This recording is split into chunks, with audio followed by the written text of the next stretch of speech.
ओ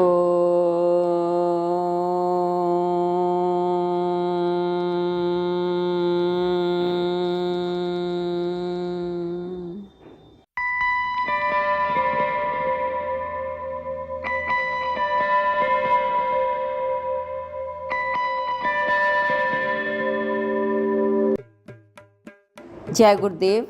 आइए आज के इस वीडियो में हम लोग श्रावण मास के सोमवार की व्रत कथा के बारे में जानते हैं। श्रावण सोमवार की कथा के अनुसार अमरपुर नगर में एक धनी व्यापारी रहता था। दूर दूर तक उसका व्यापार फैला हुआ था। नगर में उस व्यापारी का सभी लोग मान सम्मान करते थे। इतना सब कुछ होने पर भी वह व्यापारी अंतर्मन से बहुत दुखी था, क्योंकि उसका कोई पुत्र नहीं था। दिन रात उसे एक ही चिंता सताती रहती थी कि उसकी मृत्यु के बाद उसके इतने बड़े व्यापार और धन संपत्ति को कौन संभालेगा। पुत्र पाने की इच्छा से वह व्यापारी प्रति सोमवार भगवान शिव की व्रत पूजा किया करता था। सायंकाल को व्यापारी शिव मंदिर में जाकर भगवान शिव के सामने घी का दीपक जलाता था।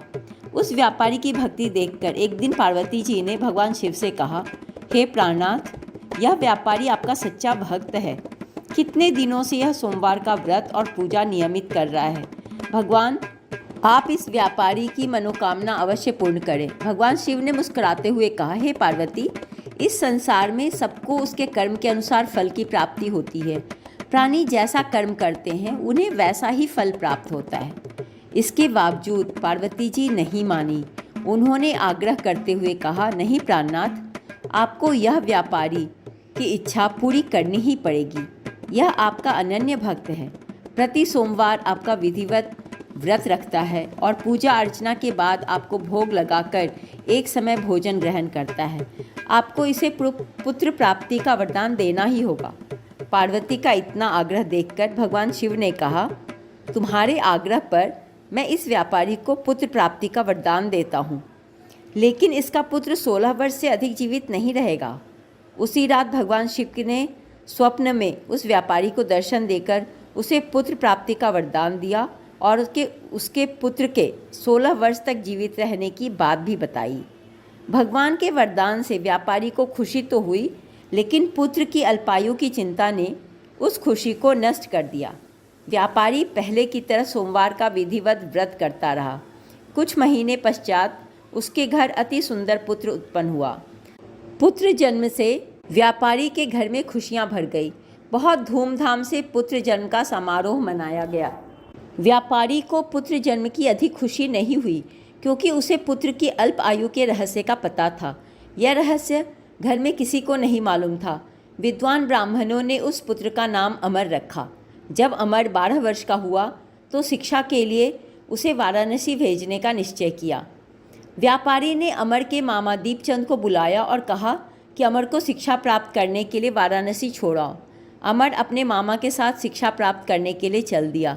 रास्ते में जहाँ भी अमर और दीपचंद रात्रि विश्राम के लिए ठहरते, वहीं यज्ञ करते और ब्राह्मणों को भोजन कराते थे। लंबी यात्रा के बाद अमर और दीपचंद एक नगर में पहुँचे। उस नगर के राजा की कन्या के विवाह की खुशी में पूरे नगर को सजाया गया था। निश्चित समय पर बारात आ गई, लेकिन वर का पिता अपने बेटे के एक आंख से काने होने के कारण बहुत चिंतित था। उसे इस बात का भय सता रहा था कि राजा को इस बात का पता चलने पर कहीं वह विवाह से इनकार न कर दे, इससे उसकी बदनामी होगी। वर के पिता ने अमर को देखा तो उसके मस्तिष्क में एक विचार आया। उसने सोचा, क्यों न इस लड़के को दुल्हा बनाकर राजकुमारी से विवाह करा दूं। विवाह के बाद इसको धन देकर विदा कर दूंगा और राजकुमारी को अपने नगर में ले आ जाऊंगा। वर के पिता ने इसी संबंध में अमर और दीपचंद से बात की। दीपचंद ने धन मिलने के लालच में वर के पिता की बात स्वीकार कर ली। अमर को दूल्हे के वस्त्र पहनाकर राजकुमारी चंद्रिका से विवाह करा दिया गया। राजा ने बहुत सा धन देकर राजकुमारी को विदा किया। अमर जब लौट रहा था तो सच नहीं छिपा सका और उसने राजकुमारी की ओढ़नी पर लिख दिया, राजकुमारी चंद्रिका, तुम्हारा विवाह तो मेरे साथ हुआ था। मैं तो वाराणसी में शिक्षा प्राप्त करने जा रहा हूँ। अब तुम्हें जिस नवयुवक की पत्नी बनना पड़ेगा वह काना है। जब राजकुमारी ने अपनी ओढ़नी पर लिखा हुआ पढ़ा तो उसने काने लड़के के साथ जाने से इनकार कर दिया। राजा ने सब बातें जानकर राजकुमारी को महल में रख लिया। उधर अमर अपने मामा दीपचंद के साथ वाराणसी पहुंच गया। अमर ने गुरुकुल में पढ़ना शुरू कर दिया। जब अमर की आयु 16 वर्ष पूरी हुई तो उसने यज्ञ किया। यज्ञ की समाप्ति पर ब्राह्मणों को भोजन कराया और खूब अन्न वस्त्र दान किए। रात को अमर अपने शयन कक्ष में सो गया। शिव के वरदान के अनुसार शयनावस्था में ही अमर के प्राण पखेरु उड़ गए। सूर्योदय पर मामा अमर को मृत देखकर रोने पीटने लगे। आसपास के लोग भी एकत्र होकर दुख प्रकट करने लगे। मामा के रोने विलाप करने के स्वर समीप से गुजरते हुए भगवान शिव और माता पार्वती ने भी सुने।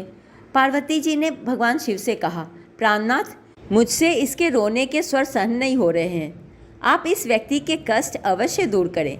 भगवान शिव ने पार्वती जी के साथ अदृश्य रूप में समीप जाकर अमर को देखा तो पार्वती जी से बोले, पार्वती, यह तो उसी व्यापारी का पुत्र है। मैंने इसे 16 वर्ष की आयु का वरदान दिया था, इसकी आयु तो पूरी हो चुकी है।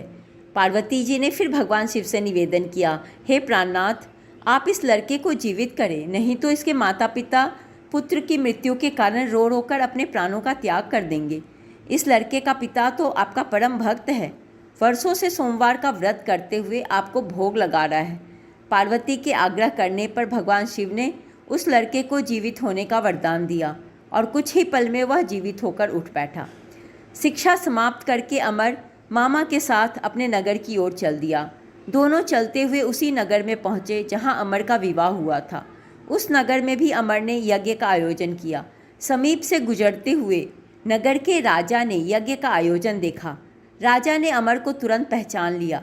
यज्ञ समाप्त होने पर राजा अमर और उसके मामा को अपने महल में ले गए और कुछ दिन उन्हें महल में रखकर बहुत सा धन, वस्त्र आदि देकर राजकुमारी के साथ विदा किया। रास्ते में सुरक्षा के लिए राजा ने बहुत से सैनिकों को भी साथ भेजा। दीपचंद ने नगर में पहुंचते ही एक दूत को घर भेजकर अपने आगमन की सूचना भेजी। अपने बेटे अमर के जीवित वापस लौटने की सूचना से व्यापारी बहुत प्रसन्न हुआ। व्यापारी ने अपनी पत्नी के साथ स्वयं को एक कमरे में बंद कर रखा था। भूखे प्यासे रहकर व्यापारी और उनकी पत्नी बेटे की प्रतीक्षा कर रहे थे। उन्होंने प्रतिज्ञा कर रखी थी कि यदि उन्हें अपने बेटे की मृत्यु का समाचार मिला तो दोनों अपने प्राण त्याग देंगे। व्यापारी अपनी पत्नी और मित्रों के साथ नगर के द्वार पर पहुंचा। अपने बेटे के विवाह का समाचार सुनकर पुत्रवधू राजकुमारी चंद्रिका को देखकर उसकी खुशी का ठिकाना न रहा। उसी रात भगवान शिव ने व्यापारी के स्वप्न में आकर कहा, हे श्रेष्ठी, मैंने तेरे सोमवार के व्रत करने और व्रत कथा सुनने से प्रसन्न होकर तेरे पुत्र को लंबी आयु प्रदान की है। व्यापारी बहुत प्रसन्न हुआ। सोमवार का व्रत करने से व्यापारी के घर में खुशियां लौट आईं।